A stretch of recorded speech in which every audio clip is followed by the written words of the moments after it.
Selamat sore, salam sehat Pak Tommy. Gimana kabarnya? Alhamdulillah baik, Pak Iya. Amin. Sekolah kita Syukurlah yang kalau begitu. selalu semangat. Di sore hari ini ya kita ngobrol-ngobrol santai lah, nggak usah terlalu kaku, terlalu tegang. Sambil boleh sambil ngopi, sambil duduk santai, kita akan ngobrol terkait dengan segala hal. Mungkin ada keluh kesah Pak Tommy terkait dengan masalah di sekolah atau masalah siswanya, mungkin bisa kita diskusi bersama pada sore hari ini. Kita sepakat Pak Tommy ya? Iya. Boleh, silakan Pak Tommy, kira-kira apa ini yang mau kita bicarakan, kita diskusikan sore hari ini Pak Tommy? Silakan disampaikan. Silakan Pak Tommy. Baik.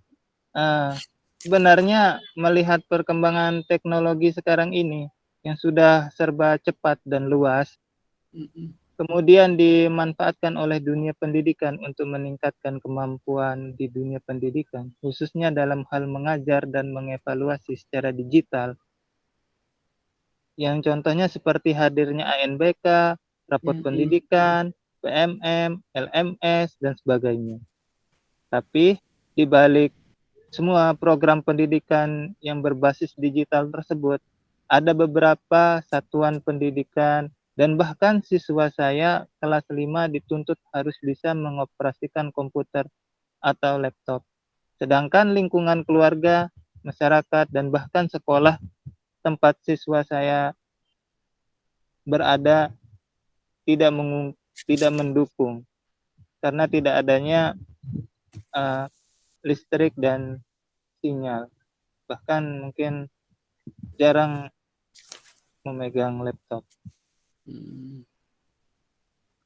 Segitu Pak Tommy ya?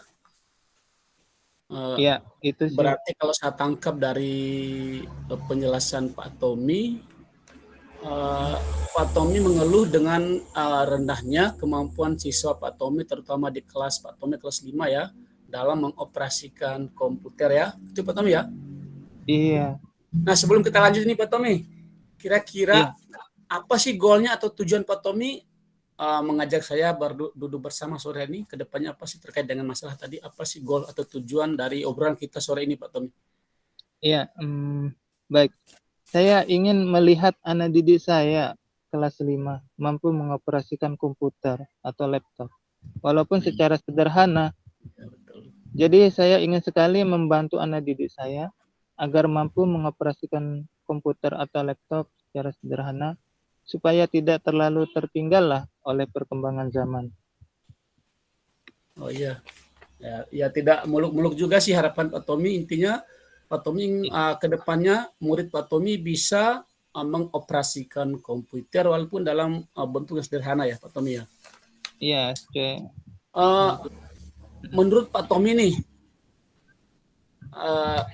indikator-indikator apa saja sih terhadap siswa Pak Tommy yang Pak Tommy harapkan bahwa siswa saya ini harus bisa mengoperasikan komputer. Apa indikatornya Pak Tommy? Yang dikatakan jika siswa Pak Tommy bisa mengoperasikan komputer, apa indikatornya nih? Oh, ini A, ini B. Kalau sudah memenuhi A, B berarti sudah bisa mengoperasikan. Silakan Pak Tommy. Oke, baik. Menurut saya indikator atau siswa yang mampu mengoperasikan komputer secara sederhana, yaitu pertama siswa yang mampu menghidupkan dan mematikan komputer. Memang terlihat sederhana. Kedua, siswa yang mampu menggerakkan kursor secara lancar dan mengerti fungsi-fungsi dari mouse. Dan ketiga, siswa yang mampu mengetik dengan lancar dan mengerti fungsi-fungsi dari keyboard seperti numerasinya, shortcutnya, dan lainnya. Kemudian yang keempat, siswa bisa mengoperasikan Microsoft Word walaupun secara sederhana yang ditandai dengan dikuasainya fungsi-fungsi yang terdapat pada menu home. Pada contohnya huruf tebal, huruf bergaris, dan sebagainya. Kata kiri, kanan, dan sebagainya. Ya, itu sih indikatornya ada 4. Ya, tidak ya, ideal sih untuk standar SD Pak Tommy, enggak muluk-muluk lah indikator-indikator seorang siswa dikatakan bisa mengoperasikan komputer. Nah, Lanjut nih Pak Tommy. Dari kesekian siswa Pak Tommy di kelas nih, berapa persen yang sudah memenuhi indikator-indikator yang Pak Tommy harapkan tadi ini? Misalnya 10 siswa yang sudah memenuhi harapan Pak Tommy, berapa persen ini? Ya, menurut saya sekitar 40% lah kayaknya. 40%. Iya. Dari berapa siswa Pak Tommy? Dari berapa siswa di kelasnya? 5 siswa.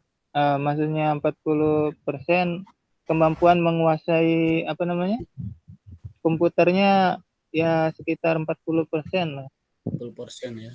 rata-rata. Iya betul. Menguasai komputer secara sederhana. Hmm. Ada yang bisa menghidupkan komputer atau laptop, tapi nggak bisa mematikannya. Ada yang bisa memakai mouse-nya, tapi nggak bisa memakai keyboard-nya. Beragam ya, beragam kemampuan siswa ya, Pak Tommy ya. Iya. Tadi di awal Pak Tommy menyampaikan bahwa kemampuan murid Pak Tommy dalam mengoperasikan komputer masih minim. Tentunya kan punya latar belakang Pak Tommy, ada penyebabnya jelas. Ibarat penyakit harus kita tahu dulu apa penyebab penyakit itu, baru kita harus beri obatnya apa nih. Nah, kira-kira dari pengamatan, dari analisa Pak Tommy sendiri, faktor-faktor apa saja nih yang membuat siswanya Pak Tommy ini kurang ahli atau kurang cakap dalam mengoperasikan komputer? Silakan Pak Tommy. Baik, jadi faktor-faktor yang menyebabkan siswa saya kurang cakap atau kurang terampil dalam bidang komputer, mengoperasikannya secara sederhana. Ya, pertama, tidak adanya listrik. Jadi, mereka tidak begitu tertarik dengan hal-hal yang digital. Bukannya tidak tertarik, mereka tidak bisa menggunakan benda-benda digital secara leluasa karena tidak ada listrik, begitu. Kemudian lingkungan masyarakat juga jarang ada yang memiliki komputer atau laptop di sana. Kemudian di sekolah juga cuma punya 2 laptop, begitu. Ya, berarti faktor sarpras yang utama nih Pak Tommy ya? Iya, faktor Utama sarpras. laptop sama listrik ya? Iya, sama peluang untuk mereka bisa menggunakan. Betul. Dalam hal ini saya meyakini Pak Tommy ini punya jelas tidak tinggal diam dalam masalah ini kan.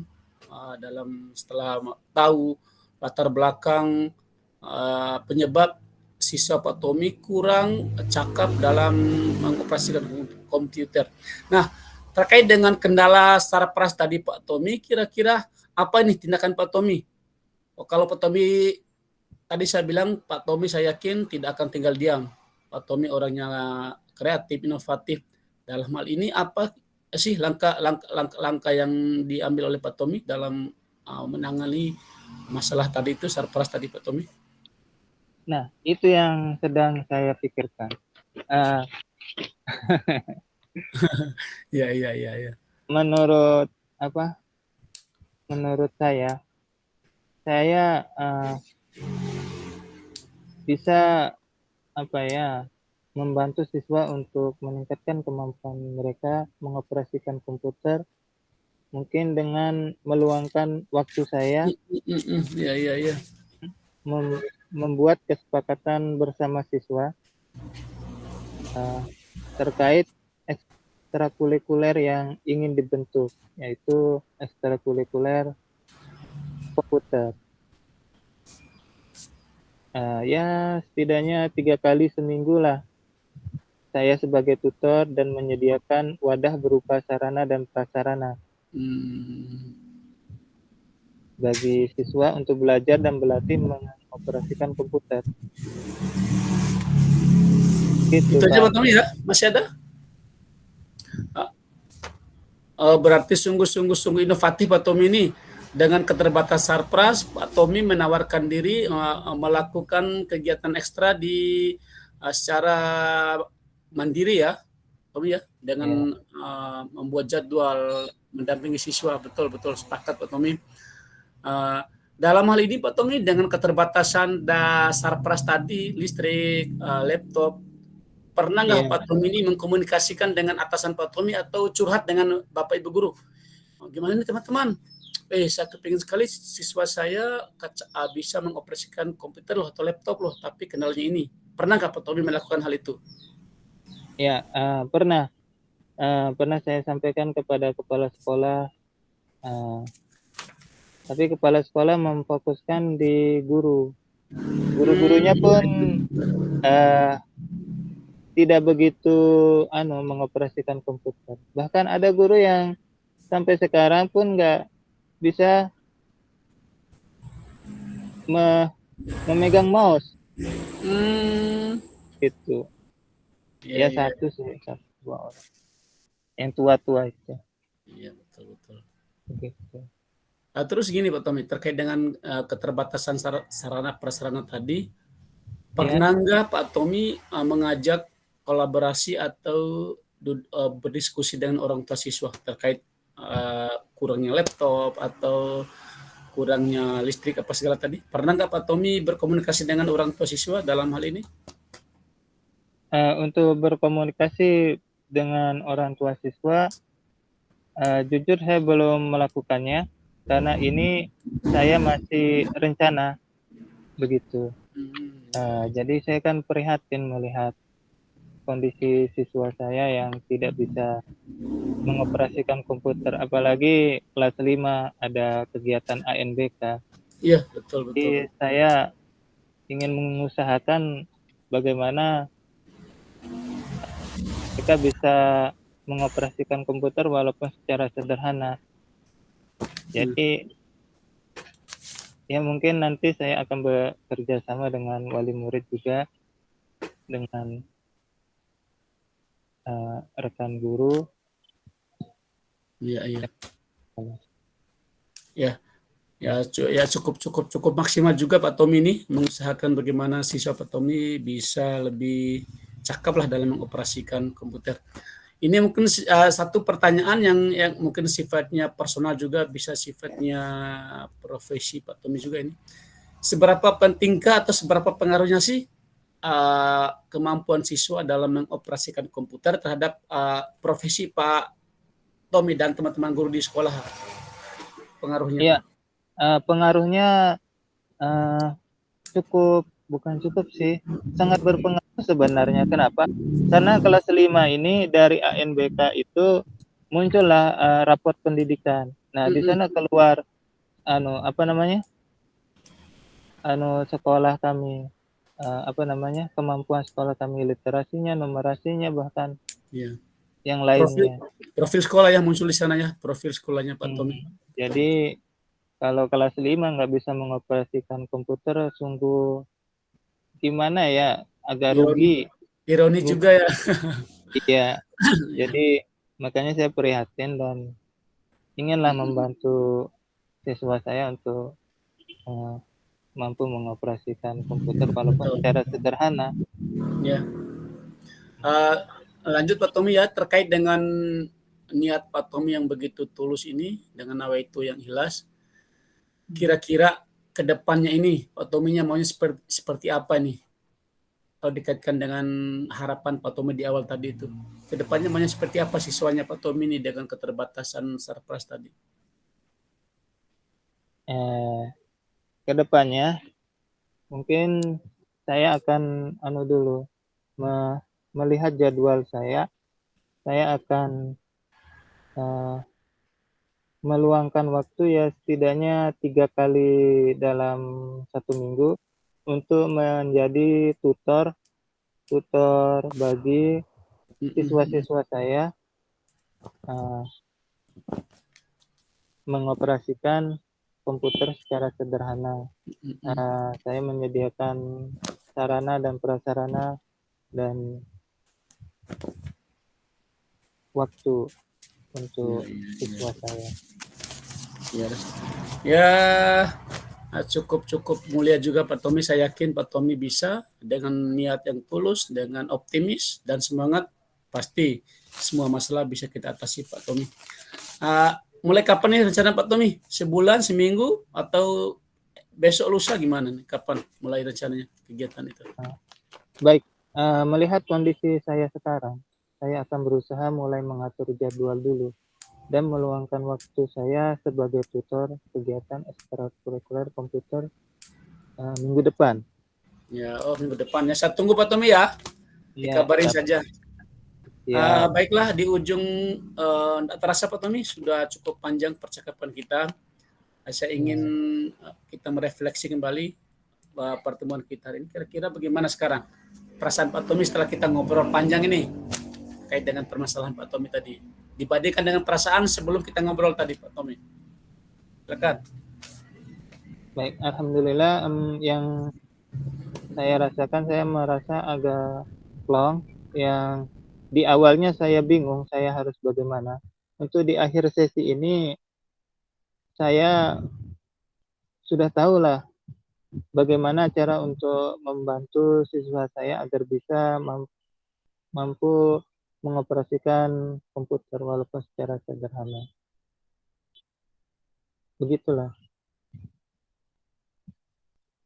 Enggak ada suaranya Pak Amir? Sudah plong ya Pak Tommy ya? Ya. Ya, satu pesan saya Pak Tommy, tetap semangat, optimis. Allah tidak akan membebani masalah di luar dari kemampuan umatnya. Ingat itu aja Pak Tommy. Ya, sukses, selamat berjumpa. Terima kasih.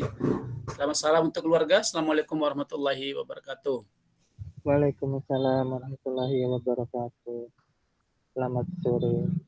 Salam sejahtera. Baik Pak Amir, apakah kita tukar posisi? Ya, silakan. Baik. Selamat sore Pak Amir. Selamat sore Pak Tommy, Tam Tommy. Baik, kita santai-santai aja. Bagaimana kabarnya? Hari ini alhamdulillah seperti yang Pak Tom melihat, masih segar. Walaupun usia sudah masuk kepala 5, harus tetap semangat. Kepala 5. Dia awet muda rupanya.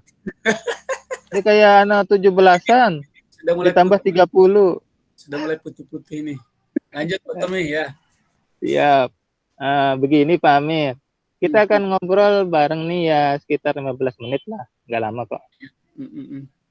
Untuk memulai obrolan kita sore ini, kira-kira apa yang ingin Pak Amir sampaikan?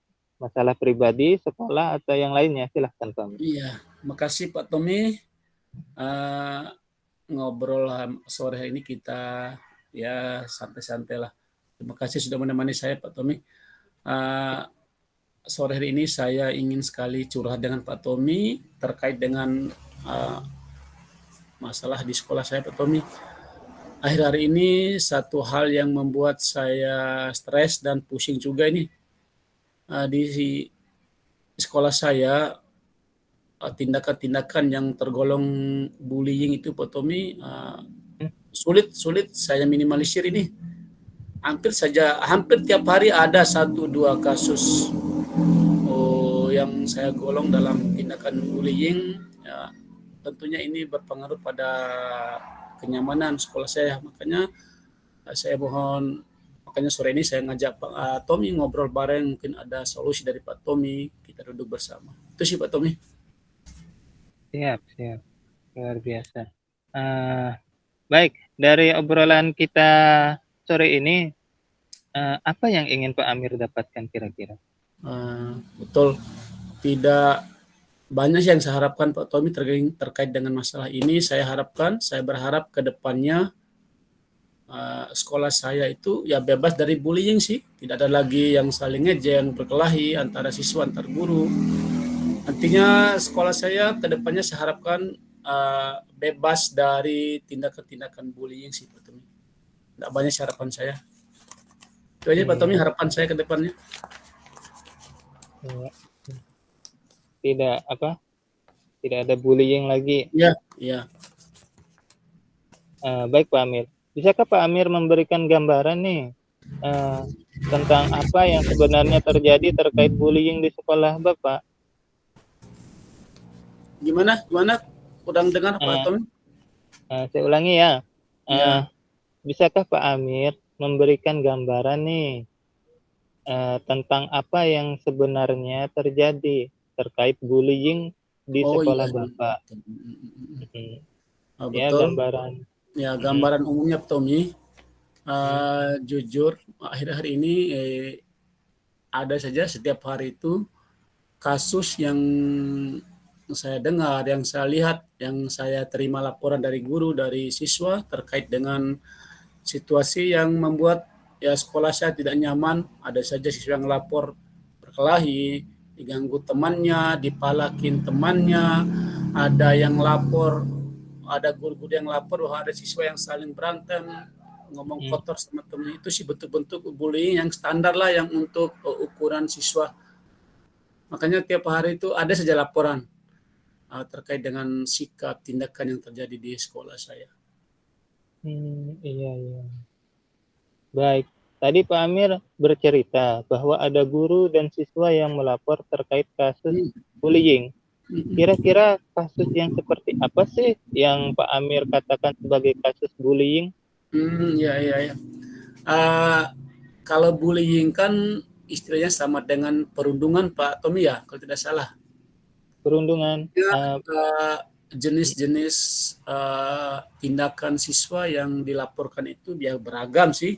Ada yang contoh kecil dipalakin teman uang, ada yang disembunyiin teman buku, sepatu kanan di atas pohon, sepatu kiri di bawah kolong meja. Itu lucu sekali. Kadang-kadang ada tas siswa yang hilang, ada yang ejekin dengan kata-kata yang kotor. Ya beragam sih Pak Tommy, makanya setiap hari saya duduk merenung, aduh, kok enggak ada anunya ya, enggak ada habis-habisnya ini masalah yang muncul di sekolah saya ini. Tapi beragam sih model bullying itu, tindakan siswa. Ya. Wah, cukup beragam ya kasusnya Pak Amir. Iya, Pak Tommy. Dari kasus-kasus yang Pak Amir ceritakan tadi, bagaimana situasi itu mempengaruhi Pak Amir secara pribadi dan emosional? Ya, kalau secara pribadi dan emosional jujur terkait dengan kasus-kasus itu, pertama membuat saya tidak nyaman, emosi tidak stabil karena di samping saya mengerjakan tugas-tugas utama saya sebagai kepala sekolah, menyelesaikan administrasi, mengurus guru, mengurus siswa, ditambah lagi dengan kasus-kasus tadi itu, artinya beban kerja saya bertambah. Terus yang kedua, dari sisi kenyamanan sekolah dengan adanya perilaku siswa yang tergolong bullying tadi, tentu berpengaruh pada proses KBM, proses kenyamanan sekolah, proses bersosialisasi antara siswa dengan siswa tidak nyaman sih Pak Tommy. Iya.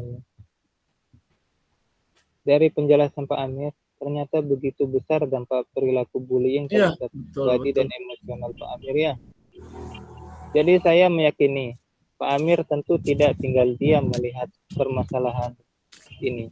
Kira-kira apa yang Pak Amir telah dan akan lakukan untuk menangani terkait permasalahan bullying tersebut? Terkait dengan laporan siswa tadi, laporan guru tadi, mungkin langkah awal yang saya tempuh adalah melakukan mencari tahu, mewawancarai, mencari data tentang terhadap pelaku dan korban itu. Saya panggil ke ruang kantor, saya data, saya tanya ke pihak korbannya kenapa teman melakukan ini. Saya tanya juga pelaku juga, saling konfrontasi lah.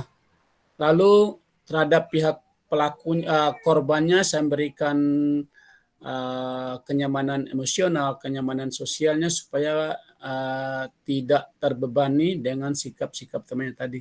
Terhadap pelakunya saya memberikan edukasi lah, pemahaman bahwa yang kamu lakukan ini tidak baik, berdampak buruk pada temanmu. terus kamu akan dikucilkan oleh temanmu. Terus setelah itu saya menghubungi orang tuanya Pak Tommy, menghubungi orang tuanya supaya memberitahulah bahwa di sekolah terjadi kasus ini, supaya di kemudian hari muncul hal-hal yang tidak kita inginkan, orang tua juga ikut tahu, ikut bertanggung jawab. Itu langkah awal sih, langkah antisipasi awal dulu Pak Tony. Baik, luar biasa. Dari tindakan yang Pak Amir lakukan tersebut, menurut pengamatan Pak Amir, sudah sejauh mana mampu meminimalisir kasus bullying di sekolah? Ya, kira-kira dari angka 1 sampai 10, posisi kondisi sekolah Pak Amir terkait bullying berada di posisi berapa ya? Kalau 10, itu artinya sudah tidak pernah terjadi lagi bullying. Kalau ditanya perubahan pasca tindakan saya tadi itu, alhamdulillah Pak Tommy, karena salah satu bentuk yang kami lakukan di sekolah adalah kegiatan setiap pagi itu kami adakan apel pagi dengan siswa dan guru-guru. Nah, momen itu kita manfaatkan, salah satunya kita memberikan edukasi kepada siswa, kepada guru-guru, kepada warga sekolah bahwa tindakan bullying itu adalah tindakan yang sangat rugi, yang sangat membahayakan stabilitas sekolah. Nah, akhir-akhir ini ya sedikit demi sedikit adalah pengurangan sikap siswa terhadap tindakan bullying itu, walaupun tidak hilang sama sekali sih, masih ada 1-2 lah, tapi kadarnya masih dalam standar. Tidak terlalu berat kayak awal-awal pertama terjadi hal-hal tersebut di sekolah. Kalau ditanya angka dari 1 sampai 10 tentang bullying di sekolah, antara 7 sampai 8 lah. Kalau 10 sih belum hilang sama sekali, masih 7-8 standar angkanya. Kita itu skalanya. Baik, ternyata Pak Amir sudah berupaya menyelesaikan permasalahan terkait bullying di sekolah. Menurut penyelidikan Pak Amir, apa sih yang melatar belakangi siswa kerap kali melakukan bullying di sekolah? Iya, betul ya.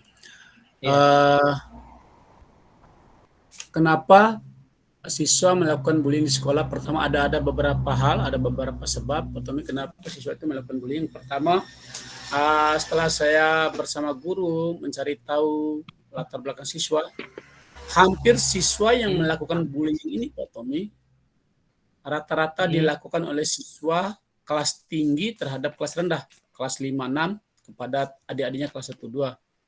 Hampir sebagian besar pelaku bullying ini berasal dari keluarga yang broken home. Ada bapaknya, ibunya cerai, dia diasuh sama neneknya dari kecil, orang tuanya keluar TK, jadi TKW, TKI. Dari sisi mungkin mereka tidak mendapatkan kasih sayang, bimbingan yang maksimal dari orang tuanya. Hanya mereka melampiaskan harapan mereka itu pada temannya. Itu yang pertama. Yang kedua, faktor ekonomi Pak Tommy. Pernah terjadi sekali waktu siswa saya melapor ke saya bahwa saya kehilangan uang sekian-sekian dalam kelasnya. Terus pelakunya saya tanya, kenapa kamu melakukan ini nak? Ini tidak boleh loh. Iya Pak Amir, saya belum makan, saya belum sarapan pagi, terpaksa saya minta uang, saya ngambil. Kenapa tidak minta baik-baik sama Pak Guru? Malu saya. Nah, dari situ saya ngambil nilai bahwa ini anak-anak ini faktor ekonomi lah. Nah, yang berikutnya, di era digital sekarang ini kan anak-anak ini bebas mengakses informasi Pak Tommy, bebas menonton film, menonton drama di TV, di YouTube lewat HP. Nah, dari media-media ini mungkin mereka meniru, mengadopsi, ingin mencoba. Gimana ya kalau gangguin orang, asik apa enggak ya? Nah, itu faktor media lah. Terus yang berikutnya mungkin faktor gini, traumatis. Mungkin dia pernah dibully waktu kecilnya sama adiknya, sama kakaknya, sama temannya. Akhirnya dia melampiaskan dendam itu kepada temannya. Berikutnya mungkin faktor gini, faktor takut, ingin mendapat perhatian. Biasanya siswa-siswa yang melakukan tindakan di luar normal kewajaran, mereka ingin mendapatkan perhatian dari orang lain. dari lingkungan sekitar, dari guru, dari teman. Kalau saya selama ini tidak diperhatikan, supaya saya diperhatikan, saya harus berbuat ini supaya saya jadi fokus perhatian. Artinya mereka melampiaskan itu dengan tindakan-tindakan yang di luar kewajaran itu. Mungkin itu sih beberapa faktor yang saya lihat, yang saya amati di sekolah saya terkait dengan kenapa siswa saya itu melakukan hal tersebut. Iya. Ternyata banyak ya faktor yang bisa menjadi atau melatar belakangi siswa untuk melakukan bullying di sekolah. Baik, terus siapa saja sih yang Pak Amir libatkan untuk ikut berpartisipasi menangani kasus bullying di sekolah Bapak? Ya, betul. Tentunya dalam mengantisipasi atau meminimalisir kasus bullying di sekolah, saya tidak mungkin bergerak sendiri, Pak Tommy. Di sana ada rekan sejawat, guru, tenaga kependidikan, siswa-siswa juga wajib saya libatkan. Terus ada komite di sana, ada pihak-pihak terkait kepolisian setempat, mungkin pemerintah kecamatan yang saya ajak kerjasama untuk berkolaborasi bagaimana tingkat bullying di sektor pendidikan dapat kita hindari, dapat kita minimalisir. Itu sih pihak-pihak yang saya ajak kerjasama, Pak Tom. Luar biasa.